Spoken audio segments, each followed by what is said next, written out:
اللہ الرحمن الرحیم صلو علی الحبیب صلی اللہ تعالی علیہ وسلم۔ معزز طلبہ کرام، آج کے سبق میں ہم تنازع فعلان پڑھیں گے۔ بیان کر رہے ہیں مصنف علیہ رحمہ فصل اذا تنازع الفعلان فی اسم ظاہر بعدہما، جب دو فعل تنازع کریں کسی اسم ظاہر میں بعدہما، اور وہ دو فعل یعنی ان دو فعلوں کے بعد وہ اس میں ظاہر ہو۔ اب الفعلان کو لے کر کے بحث کرتے ہیں۔ فی اسم ظاہرین کیوں کہا، اس کو بیان کریں گے، اور بعدہما کیوں کہا، اس کو بیان کریں گے۔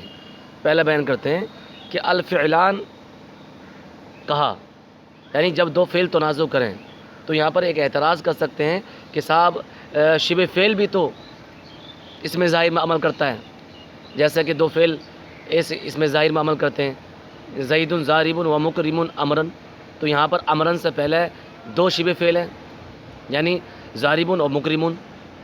ضارب یہ چاہ رہا ہے کہ امرن میرا معمول ہے، اور مکرم یہ چاہ رہا ہے کہ میرا معمول ہے، تو دو شبہ فعل یہاں پر اس میں ظاہر میں تنازع کر رہے ہیں، کہ پہلا کہہ رہا ہے کہ میرا معمول ہے، دوسرا کہہ رہا ہے نہیں میرا معمول ہے۔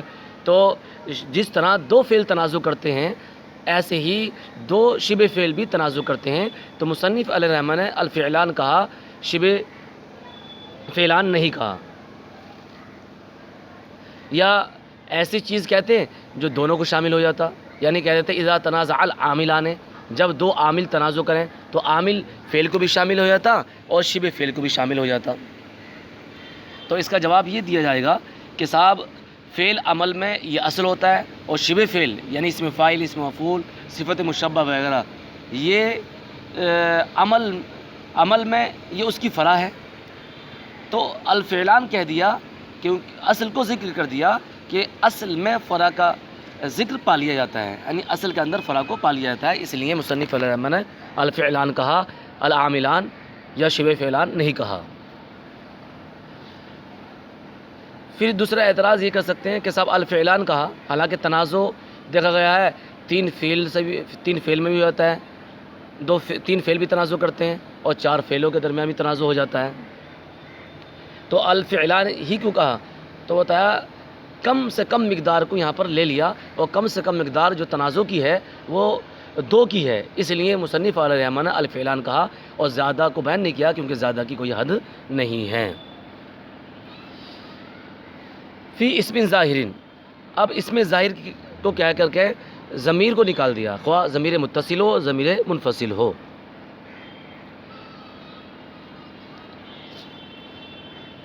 بعدہما کہا، بعدہما یعنی وہ دونوں کیا ہے، وہ اسم ظاہر کس کے بعد ہو، ان دونوں فعلوں کے بعد ہو۔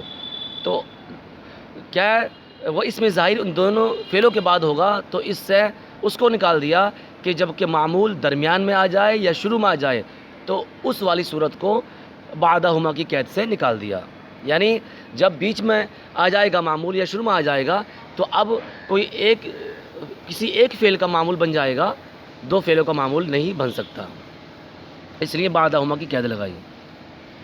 ای اراد کل واحد من الفعلین، اب اس کی اذا تنازع الفعلان فی اسم ظاہر بعدہما کی تشریح کر رہے ہیں، بیان کر رہے ہیں۔ ای اراد کل واحد من الفعلین، یعنی دونوں فعلوں میں سے ہر ایک فعل ارادہ کرے کہ ان یعمل فی ذلک الاسم، کہ وہ عمل کرے اس اسم میں۔ کہا ضربنی واکرمنی زید، ضربنی واکرمنی زید، تو زید یہاں پر کیا ہے، معمول ہے، یعنی اسم ظاہر ہے، اور یہ کس کے بعد ہے، یعنی دو فعلوں کے بعد ہے، ضربنی واکرمنی، نیچے پڑھیں گے ہم انشاءاللہ، لیکن یہاں پر مثال سمجھ لیجیے، کیا ہے، ضربنی واکرمنی زید، تو ضربنی واکرمنی یہ دو عامل ہیں، اور دونوں کے دونوں فعل ہیں، اور ان دو فعلوں کے بعد اس میں ظاہر ہے زید۔ اب یہ دونوں فعل زید میں جھگڑا کر رہے ہیں، ضربنی یہ کہہ رہا کہ نہیں یہ میرا معمول ہے، اور اکرمنی یہ کہہ رہا کہ نہیں تیرا معمول نہیں میرا معمول ہے۔ تو ان کا کہنے کا مقصد یہ ہے ای اراد کل واحد من الفعلین ان یعمل فی ذلک الاسم، کہ دو فعلوں میں سے ہر ایک فعل یہ ارادہ کرے کہ وہ اس اسم میں عمل کر رہا ہے۔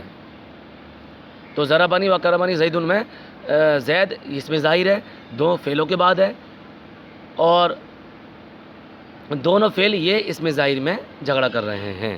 فہذا انما یکون علی اربعۃ اقسام، اور یہ 4 قسموں پر ہوگا، یعنی جب دو فعل تنازع کریں گے اس میں ظاہر میں، اور وہ اس میں ظاہر ان 2 فعلوں کے بعد ہوگا، تو اس کی 4 صورتیں نکلتی ہیں۔ پہلی صورت بیان کر رہے ہیں مصنف علیہ الرحمہ، الاول ان یتنازعا فی الفاعلیۃ فقط، پہلی صورت یہ کہ دونوں فعل صرف فاعلیت میں تنازع کریں۔ ان یتنازعا، یتنازعان تھا، تسریع قانون اضافت کی وجہ سے، وہ ان ناصبہ کی وجہ سے گر گیا۔ پہلی قسم کیا ہے؟ الاول ان یتنازعا فی الفاعلیۃ فقط، کہ دونوں فعل صرف فاعلیت میں تنازع کریں۔ نحو ضربنی واکرمنی زید، تو ضربنی واکرمنی زید۔ الثانی ان یتنازعا فی المفعولیۃ فقط، دوسرا یہ کہ دونوں فعل تنازع کریں فی المفعولیۃ فقط، صرف مفعولیت میں، یعنی پہلا والا چاہے کہ میرا مفعول ہے، اور دوسرا والا عامل کہے یہ میرا مفعول ہے۔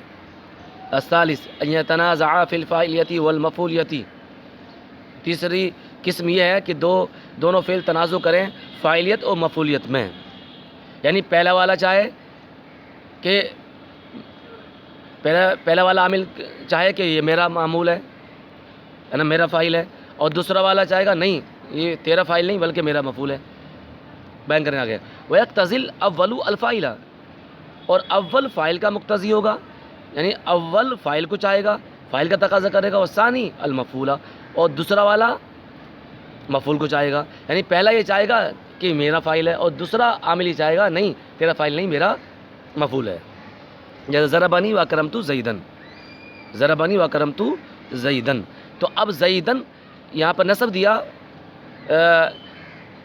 عمل دلایا دوسرے والے فعل کو، اور اگر پہلے والے فعل کو عمل دلاتے تو یہاں پر آتا ضربنی واکرمت زیدن، تو زیدن یہ پہلے والے فعل کا فاعل بن جاتا، لیکن یہاں پر بتا رہے ہیں تیسری قسم کہ دونوں فعل تنازع کریں فاعلیت میں اور مفعولیت میں۔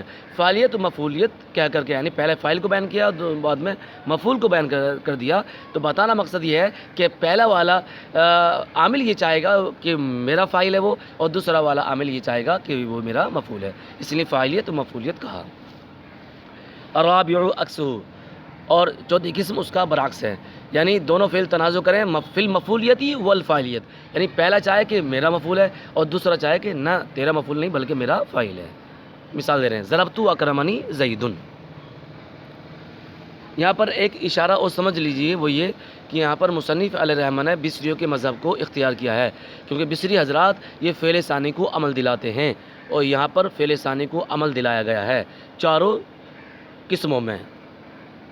آگے بیان کر رہے ہیں، یہ تو 4 قسمیں ہو گئی تنازع فعلان کی، بتا رہے ہیں وَعَلَمْ أَنَّ فِي جَمِيعِ هَذِهِ الْأَقْسَامِ يَجُوزُ إِعْمَالُ الْفِعْلِ الْأَوَّلِ وَإِعْمَالُ الْفِعْلِ الثَّانِي، بتا رہے ہیں تم جان لو کہ ان تمام قسموں میں یجوز جائز ہوگا اعمال الفعل الاول، فعل اول کو عمل دلانا، وإعمال الفعل الثانی، اور فعل ثانی کو عمل دلانا۔ مطلب کیا ہوا، یعنی بصریوں اور کوفیوں کے درمیان ان 4 قسموں میں آپ جس کو چاہو اس کو عمل دلا سکتے ہو، یہ جائز ہے، یعنی جواز میں کسی کا اختلاف نہیں ہے۔ ہاں اختیار میں اختلاف ہے، وہ بعد میں آئے گا، لیکن یہاں بتانا یہ چاہ رہے ہیں کہ جواز میں کسی کا اختلاف نہیں ہے، بصریوں کے اور کوفیوں کے نزدیک کوئی اختلاف نہیں ہے، جس کو چاہو آپ عمل دلا سکتے ہو، لیکن اختیار کرنے میں، پسند کرنے میں اس میں اختلاف ہے، وہ اختلاف نیچے بیان کریں گے۔ لیکن امام فرا وہ جواز میں بھی اختلاف کر رہے ہیں، امام فرا بیان کر رہے ہیں خلافا للفراء فی الصورۃ الاولی والثالثۃ ان یعمل الثانی، برخلاف امام فرا کے پہلی صورت اور تیسری صورت میں ان یعمل الثانی، کہ ثانی کو عمل دلایا جائے، یعنی امام فرا یہ کہتے ہیں کہ پہلی صورت میں اور تیسری صورت میں ثانی کو عمل دلانا جائز نہیں ہے۔ اس کی وجہ نیچے بتائیں گے کہ عمل دلائیں گے تو کیا خرابی لازم آئے گی، لیکن ان کا پہلی صورت میں، پہلی صورت کون سی، یعنی 2 فعل تنازع کریں صرف فاعلیت میں، جیسے ضربنی و اکرمنی زیدن. اور تیسری صورت کون سی تھی کہ دو فعل تنازع کریں فاعلیت اور مفعولیت میں. اس کی مثال کیا تھی؟ ضربنی و اکرمت زیدن. تو ان دو قسموں میں یعنی پہلی اور تیسری قسم میں امام فرہ یہ کہتے ہیں کہ فعل ثانی کو عمل دلانا جائز نہیں ہے بلکہ فعل اول کو عمل دلایا جائے گا. اب فعل ثانی کو عمل دلائیں گے تو کیا خرابی لازم آئے گی، اس کو نیچے بیان کر رہے ہیں. وَدَلِيلُهُ لُزُومُ أَحَدِ الْأَمْرَيْنِ، یعنی اور ان کی دلیل دو امروں میں سے ایک کا لازم آنا، یعنی دو خرابیوں میں سے ایک خرابی ضرور لازم آئے گی. کب؟ جب پہلی اور تیسری صورت میں آپ فعل ثانی کو عمل دلاؤ گے. کیا کیا خرابی لازم آئے گی؟ اما حذف الفاعل او الاضمار قبل الذکر، یعنی یا تو فاعل کا حذف کرنا لازم آئے گا، او الاضمار قبل الذکر، یا اضمار قبل الذکر لازم آئے گا. وکلاہما محظوران، اور دونوں کے دونوں کیا ہے؟ یہ ممنوع ہیں. فاعل کا حذف کرنا لازم آئے گا، مثال کے طور پر ضربنی و اکرمنی زیدن، ضربنی و اکرمنی زیدن. ثانی کو عمل دلا دیا، یعنی ضربنی و اکرمنی زیدن میں زید یہ فاعل بنائیں کس کا؟ اکرمنی کا. تو آپ پہلے والے فعل میں یا تو ضمیر لے کر آؤ گے، یعنی ضربنی میں ہوا ضمیر فاعل بناؤ گے، تو ہوا ضمیر کو فاعل بنائیں گے تو اضمار قبل ذکر لازم آئے گا، یعنی ضمیر کے کیا ذکر سے پہلے ضمیر کا لانا لازم آئے گا. یعنی ضربنی میں جو ہوا ضمیر ہے کدھر لوٹے گی؟ ما بعد کی طرح لوٹے گی، یعنی زید کی طرح لوٹے گی، حالانکہ ضمیر کا مرجع ما قبل میں ہوتا ہے، تو اضمار قبل ذکر لازم آئے گا. اور ضمیر نہ لے کر آئیں بلکہ حذف کر دیں تو کلام سے عمدہ کا حذف کرنا لازم آئے گا، کیونکہ فاعل کیا ہوتا ہے؟ عمدہ ہوتا ہے. فاعل کیا ہوتا ہے؟ عمدہ ہوتا ہے، تو عمدہ کا حذف کرنا لازم آئے گا. تو دو خرابیوں میں سے ایک خرابی لازم آئے گی ضرور. امام فرہ نے کہا کہ دو خرابیوں میں سے ایک خرابی لازم آئے گی، جس کی وجہ سے کہہ دیا کہ پہلی اور تیسری صورت میں فعل ثانی کو عمل دلانا جائز نہیں ہے. وکلاہما ممنوع محظوران، اس کو بیان کر رہے ہیں، اور دونوں کے دونوں کیا ہیں؟ یہ ممنوع ہیں. وہذا فی الجواز، اور یہ کس میں تھا اختلاف بیان کر رہے ہیں، اور یہ جواز میں تھا، یعنی امام فرہ کا یہ اختلاف جواز میں تھا، اور بصری و کوفیوں کا جواز میں کوئی اختلاف نہیں ہے. وَأَمَّا الْاخْتِيَارُ فَفِي خلاف البصریین، اور راہ اختیار راہ پسند کرنا، ففی تو اس میں خلاف البصریین بصریوں کا اختلاف ہے. فَإِنَّهُمْ يَخْتَارُونَ اعمال الفعل الثانی اعتبارا للقرب والجوار. بصری حضرات کہتے ہیں کہ صاحب فَإِنَّهُمْ يَخْتَارُونَ کہ وہ پسند کرتے ہیں فعل ثانی کو عمل دلانا اعتبارا للقرب والجوار، قرب و جوار کا اعتبار کرتے ہوئے، کیونکہ معمول یہ فعل ثانی سے زیادہ قریب ہوتا ہے، اس اعتبار سے کہہ دیا الاقرب فالاقرب کا اعتبار کرتے ہوئے کہ فعل ثانی کو عمل دلانا زیادہ بہتر ہے. یہ کون کہتے ہیں صاحب؟ یہ بصری حضرات کہتے ہیں. کیا ہے ترجمہ؟ وَأَمَّا الْاخْتِيَارُ فَفِيهِ خِلَافُ الْبِصْرِيِّينَ، رائے اختیار تو اس میں بصریوں کا اختلاف ہے. فَإِنَّهُمْ يَخْتَارُونَ اعمال الفعل الثانی، بے شک وہ فعل ثانی کو عمل دلانا پسند کرتے ہیں اعتبارا للقرب والجوار، قرب و جوار کا اعتبار کرتے ہوئے. والکوفیون یختارون اعمال الفعل الاول مراعاتا للتقدیم والاستحقاق، اور کوفی حضرات یہ فعل اول کو عمل دلانا پسند کرتے ہیں مراعاتا للتقدیم و استحقاق، کیا مقدم اور مستحق ہونے کی رعایت کرتے ہوئے، یعنی تقدیم اور استحقاق کی رعایت کرتے ہوئے کہ سب سے پہلے فعل اول کو ذکر کیا گیا تھا، تو جو سب سے پہلے ذکر کیا گیا تو حق اس کا ہے جو مقدم ہوتا ہے. تو اس اعتبار سے کوفیوں نے کہہ دیا کہ فعل ثانی کو عمل دلانا زیادہ بہتر ہے. یہ تھا صاحب اختیار میں اختلاف بصری اور کوفیوں کا. کل ہم انشاءاللہ ان کی تمام بصریوں کے مذہب کو پڑھیں گے اور پھر انشاءاللہ کوفیوں کے مذہب کو پڑھیں گے. صدق اللہ العظیم واللہ اعلم بالصواب.